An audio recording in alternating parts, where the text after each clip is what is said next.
विधानसभा निवडणुकीनंतर राष्ट्रवादी अजित पवार गटाचे अहिल्यानगर शहराचे आमदार संग्राम जगताप यांनी हिंदुत्ववादी भूमिका स्वीकारली आहे। जगताप यांनी गेल्या अनेक दिवसांपासून मुस्लिम समाजाविरोधात वक्तव्य केल्याचा आरोप आता खुद्द त्यांच्याच पक्षातील नेत्यांकडून केला जातोय। त्यामुळे आता याबाबत अजित पवार यांनी थेट भाष्य केलंय।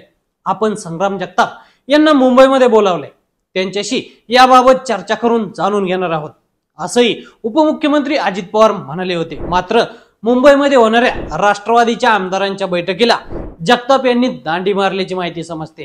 त्यामुळे आता यावर अजित पवार काय भूमिका घेणार हे पाहणं महत्त्वाचं ठरणार आहे। जगतापांविरोधात थेट अजित पवारांकडे तक्रार।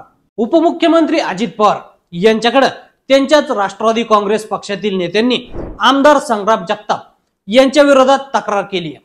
पक्षाचे प्रदेश उपाध्यक्ष सलीम सारंग यांनी प्रदेशाध्यक्ष सुनील तटकरे आणि पक्षाचे राष्ट्रीय अध्यक्ष अजित पवार यांना तक्रार करणारे पत्र पाठवले। जगताप यांच्याकडून मुस्लिम समाजाबाबत वादग्रस्त वक्तव्य केली जात आहेत। त्यांना वेळीच आवरलं नाही तर मुस्लिम समाज विरोधात जाण्याची शक्यता पत्रातून वर्तवली होती। राष्ट्रवादी काँग्रेस धर्मनिरपेक्ष पक्ष अजित पवार त्यावर म्हणाले की संग्राम जगताप यांनी घेतलेली भूमिका यावर चर्चा करण्यासाठी मी त्यांना बोलावले। याबाबत मी चर्चा करणार आहे। ही आमच्या पक्षाची भूमिका नसून आपल्या पक्षाची भूमिका ही धर्मनिरपेक्ष आहे। सर्व धर्म समभाव अशी आपल्या पक्षाची भूमिका आहे। मात्र जगताप असे का बोलत आहेत यावर मी त्यांच्याशी चर्चा करणार आहे। जगताप यांचे काय समज गैरसमज झाले आहेत हे जाणून घेणार आहे, तसेच ते दूर देखील करणार आहे। आपण शाहू फुले आंबेडकर यांना मानणारे असून त्यांचे विचार आपण आत्मसात करत असतो।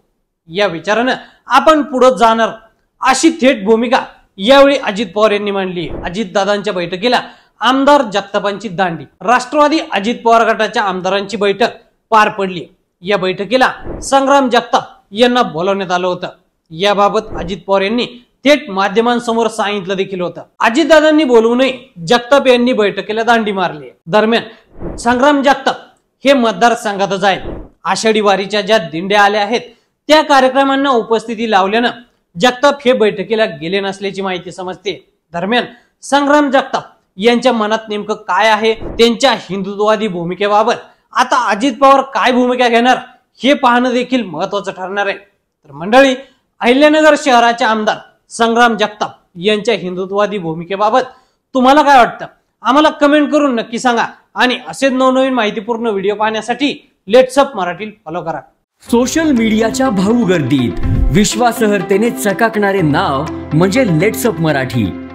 सगळ्यांना, सगळ्या नागरिकांना ती स्पीच, ती लेट्स अप वरील मुलाखती म्हणजे विचारांचा खजिना। त्यानंतरच्या निवडणुकीमध्ये मला सोडून गेले। बातम्या केवळ वस्तुस्थिती सांगणाऱ्या, न प्रोपगंडा, फक्त जनतेचा अजेंडा। क्योंकि आने वाला कल जाने वाला है, जाने वाला कल आने वाला है। राजकारण, मनोरंजन असो की क्रीडा क्षेत्र, महाराष्ट्राची स्पंदने संवेदनशीलतेने टिपणारे माध्यम म्हणजे लेट्स अप मराठी। जगासोबत एक पाऊल पुढे राहण्यासाठी लेट्स अपचे ॲप, सोशल मीडिया आणि वेबसाईट सोबत कनेक्टेड रहा।